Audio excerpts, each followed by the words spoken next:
मित्रों के साथ यही चर्चा कर रहा था अभी कि मैं क्या बोलूं, क्या मैं ये कहूं कि कांग्रेस के शासनकाल में दलितों के ऊपर 39,000 48,000 अत्याचार हुए, माइनॉरिटीज के ऊपर इतने अत्याचार हुए, मैं यह बोलूं और वो हमको कहें कि इतने अत्याचार हुए।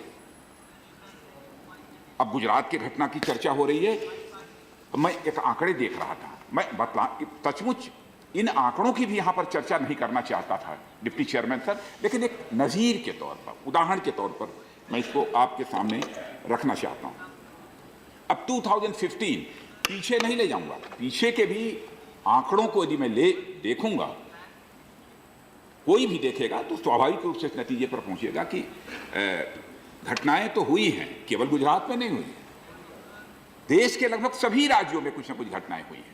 और कुछ सम्मानित सदस्यों को मैं देख रहा था, हमारे अहमद भाई भी बोल रहे थे, हमारे बहुत ही घनिष्ठ मित्र हैं शरद यादव जी, तो गुजरात का नाम लेते थे, महाराष्ट्र का, हरियाणा का, उसके बाद चुप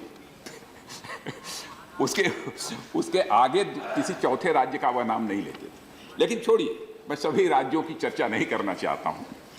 यहां मैं गुजरात के बारे में ही बतलाना चाहता हूं कि 2015 में गुजरात में मर्डर की जो घटनाएं हुई हैं वह 13, रेप की 35 और टोटल इंसिडेंट्स जो हुए हैं वह 979। अब देखिए, अब कह दिया कि FIR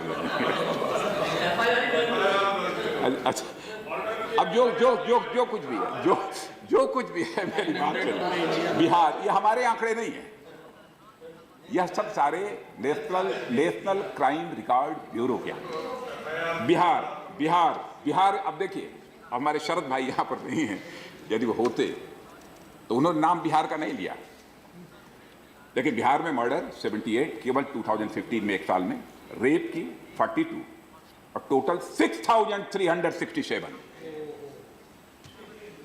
नाम नहीं लिया। कर्नाटका मर्डर के 44 इस साल, with in a year, rape के 58, टोटल 1,852।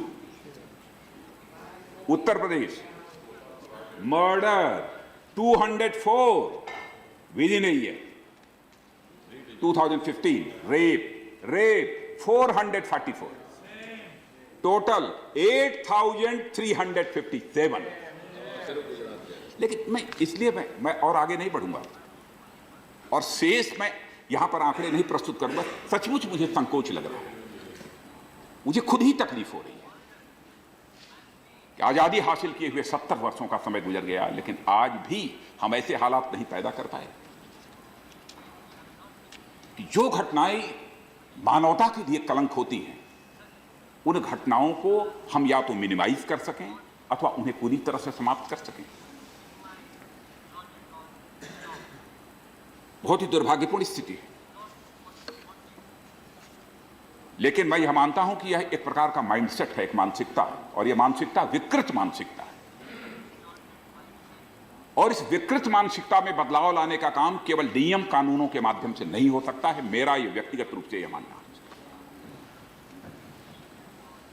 समाज के अंदर हमको जागरूकता पैदा करनी पड़ेगी, मॉरल वैल्यूज, नैतिक मूल्यों के प्रति लोगों में के अंदर एक आस्था पैदा करनी पड़ेगी। और यह काम केवल पॉलिटिकल पार्टीज के द्वारा नहीं हो सकता है अथवा रूलिंग पार्टी के द्वारा ही नहीं हो सकता है, बल्कि मैं यह मानता हूं कि इसमें देश के जो सोशल, कल्चरल और दूसरे बहुत सारे जो ऑर्गेनाइजेशंस हैं, उनको भी अपनी महत्वपूर्ण भूमिका निभानी है। और हमारा यह कहना है कि सभी पॉलिटिकल पार्टीज का एक कार्यक्रम होना चाहिए। अब जैसे, अब ऐसा नहीं है, यदि मैं कह रहा हूं अपनी भारतीय जनता पार्टी की बात तो कि और दूसरी पार्टियां नहीं करती, मैं कलंकित नहीं करना चाहता, तो किसी को दोष नहीं देना चाहता।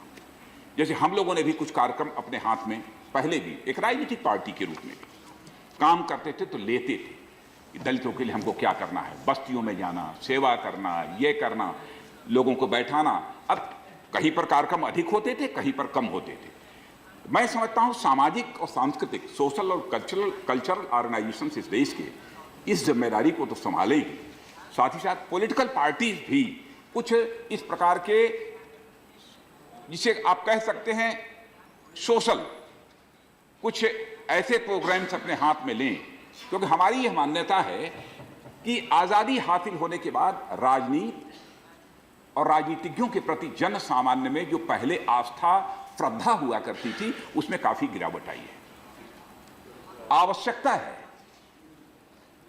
यह एक जो क्रेडिबिलिटी का लॉस हुआ है, क्राइसिस ऑफ क्रेडिबिलिटी जो देश में पैदा हुई है, उसको भी हम सभी लोग मिलकर एक चुनौती के रूप में स्वीकार करें। और इस क्राइसिस ऑफ क्रेडिबिलिटी को हम चैलेंज के रूप में तभी स्वीकार करेंगे जब हमारी इमेज जनता के बीच केवल एक पॉलिटिकल वर्कर के रूप में नहीं होगी, बल्कि एक सोशियो पॉलिटिकल वर्कर के रूप में इमर्ज होकर आएगी, सामाजिक राजनीतिक कार्यकर्ता के रूप में इमर्ज होकर आएगी। यह मैं एक अपनी तरफ से सुझाव देना चाहता हूं।